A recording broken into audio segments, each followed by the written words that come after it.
This is a humbling business. Every time you think you know it or you think you're getting on top of it, something new happens and changes. If you're not constantly trying and testing new things, you're never really going to know. Welcome to another episode of the Ecommerce Toolbox Expert's Perspective. Joining us today, we have David Cost. David is the Chief Digital Officer at Rainbow Shops. They have over 1,000 shops in the US.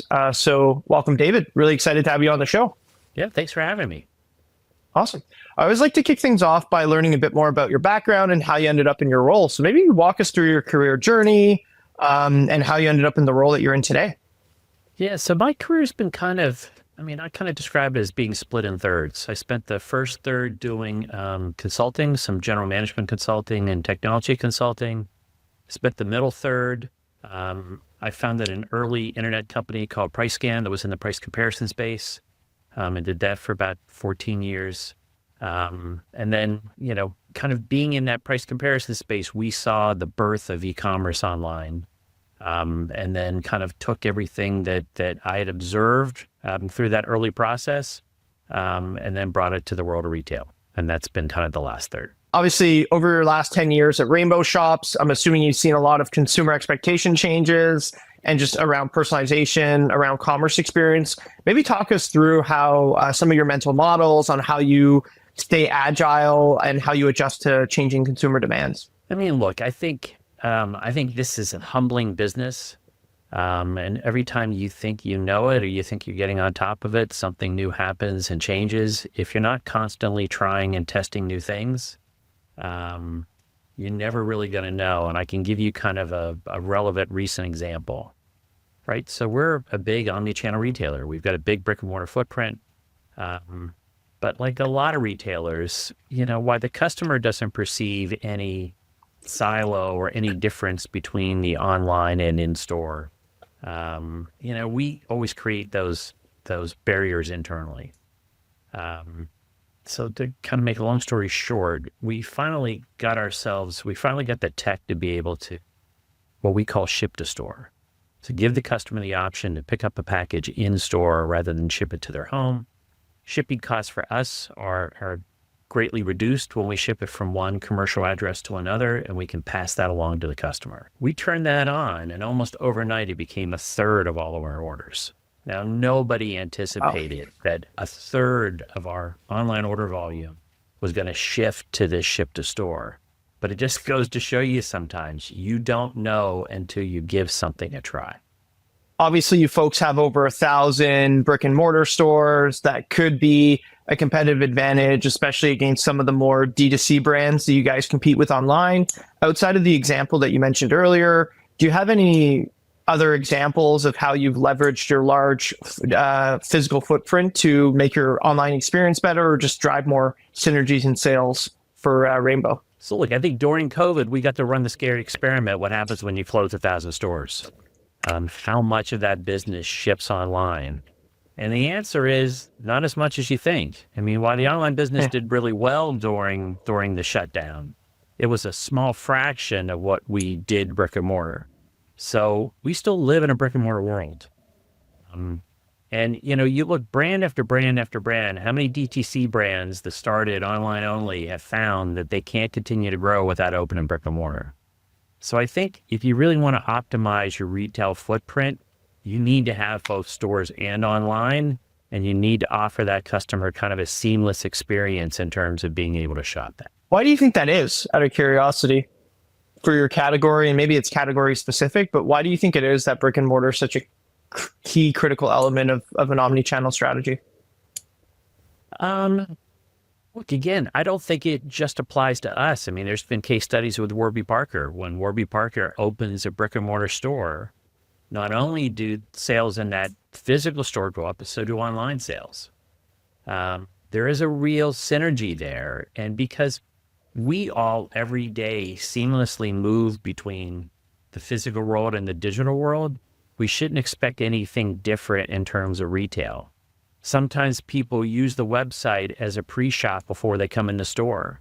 Some people just like, flipping through, especially clothing in a store where you can, feel the merchandise, pick it up, go try it on, see how it looks on you, right? There are things that you can do physically that you just can't do digitally. So I mean, I think having only one channel, you're always going to sub-optimize, where you would be if you had to. Makes sense.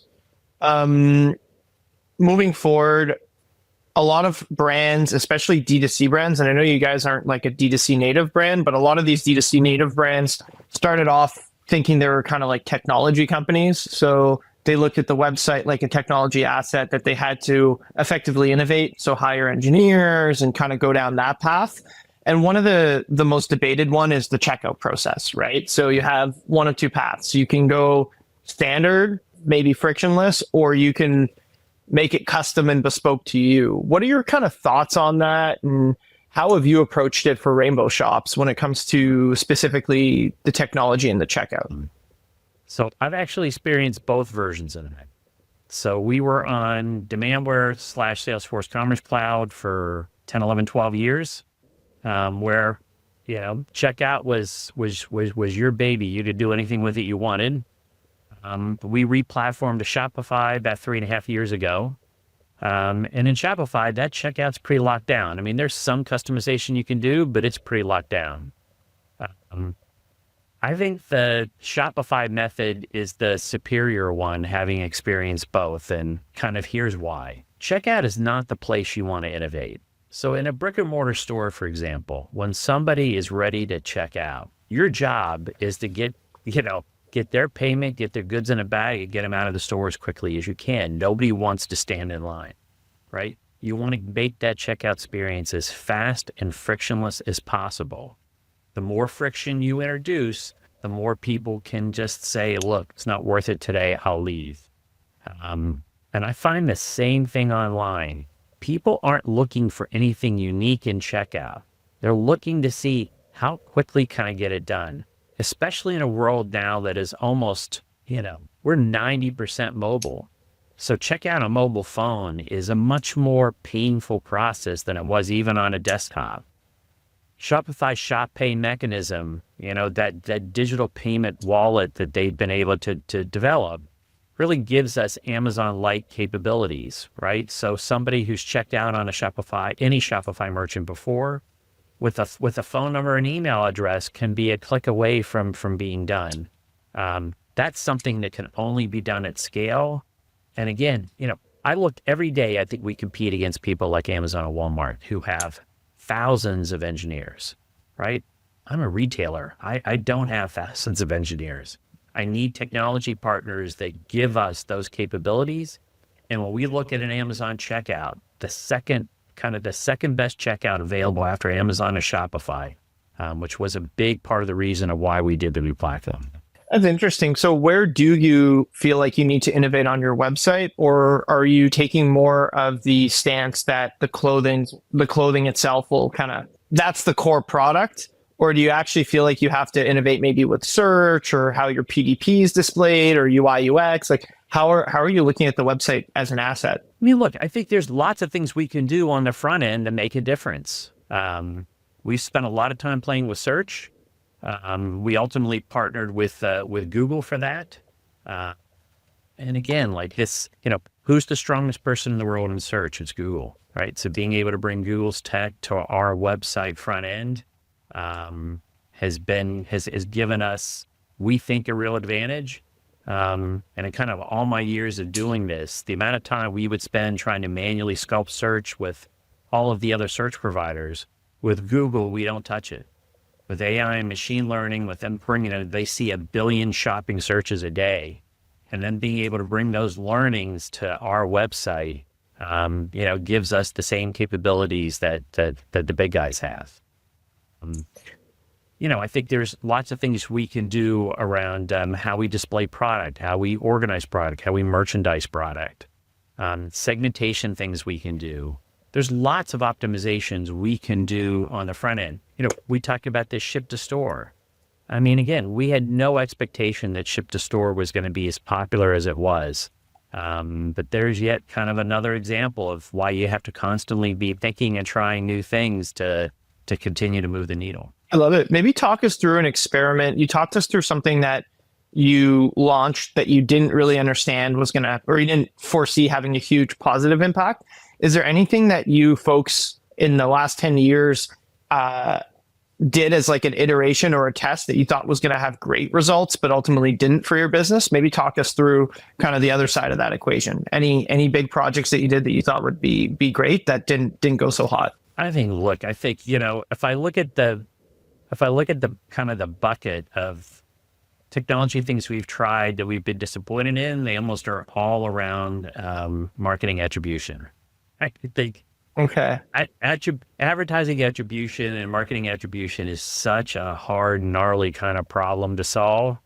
And every time we think we found something that's different or has a different approach to it, that we think is going to finally give us the secret sauce to understand what's going on, we end up being disappointed. That's interesting. So if that's the case, earlier on you mentioned that you don't care if they buy in store or online.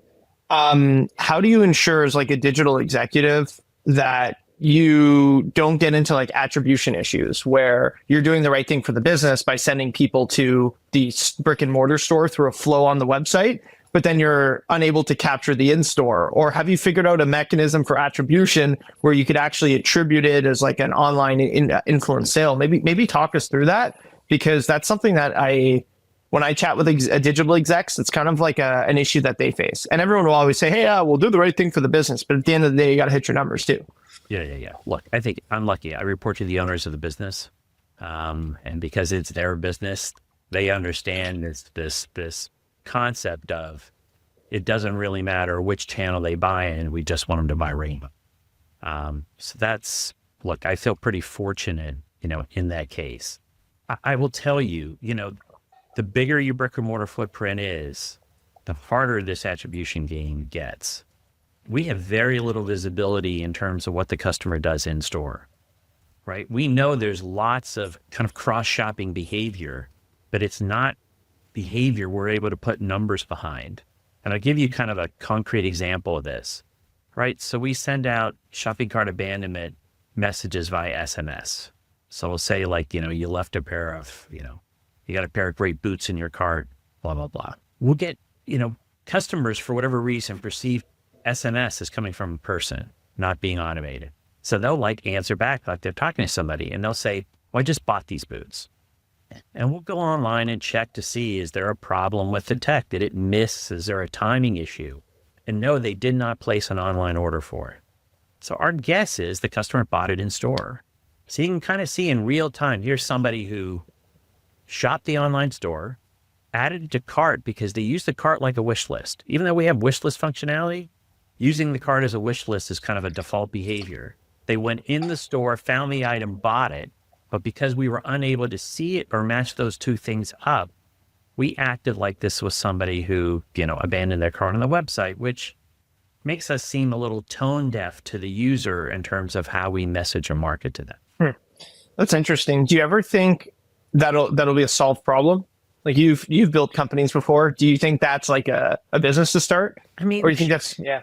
Here's how we're thinking about it, right? So the only way we've come up with to do it would be, we need to have a loyalty program. We need the incentive to join that loyalty program to be strong enough. And, we thought we'd do it, that it would be app-based. So we have native apps for both iOS and Android. You download the app, you'd set up an account, it would give you a free loyalty card on the app. And then every time you checked out, if it's online, it's easy to grab that information. But in store, it would present a barcode or a QR code that we would scan with every transaction. And that would let us see that person across, both channels. And we need that incentive to be strong enough that they're going to want to spend the time and effort to download the app, get the card, and show the card at checkout. But there are some examples in the real world where some loyalty programs can get a 95% plus acceptance rate. And so those are the kinds of things we're exploring to see, can we finally bridge that gap and fill that piece of knowledge that we just don't have? How's app from a high level for you guys? When did you guys launch it? How's it performing relative to website? Curious, just high level. So I've been a native app believer for years. I mean, we've had apps at Rainbow for, 8 years now, through various providers. I mean, my take on that is, I think customers naturally fall into two camps. There are people who prefer web and people who prefer app. In our case, there's no functional difference between the website and the app. They're essentially, they behave in the same way. But about 20% of customers prefer the app. And those customers have a higher average order value and have a higher conversion rate. So Makes sense. As the technology's gotten easier and that lift has gotten easier, there's no reason not to have an app. On top of it, we then pick up the ability to send push notifications. And in a world where, email's declining every day, I think we probably reached peak SMS, way too much SMS, and people are starting to tune out. Push is yet another really valuable way to be able to talk to customers. And push is essentially free. So being able to send push through that native app is really powerful. That's why we're looking at, could we really create a scenario where we had every Rainbow customer to have the app have push notifications enabled, through, with a loyalty incentive? And what would the ability of having both the visibility of that data and that communication channel open, right? How can we do that to continue to drive the business? Love it, David. This was super educational, especially on the omni-channel conversation. Really appreciate your time. Also follow your posts on LinkedIn. So if you folks want to connect with David, it's just David Koss, correct? That's correct. Awesome. Well, thanks, David. Really appreciate your time and excited to publish this to the listeners. All right. You're welcome. Thanks so much. The Ecommerce Toolbox Expert Perspectives is brought to you by Noibu. To find out more about Noibu and how we can help you debug your e-commerce site and rocket your revenue, visit www.noibu.com. That's Noibu.com. And then make sure to search for the Ecommerce Toolbox Expert Perspectives on Apple Podcasts, Spotify, Google Podcasts, or anywhere else podcasts are found, and click subscribe so you don't miss out on any future episodes. On behalf of the team here at Noibu, thanks for listening.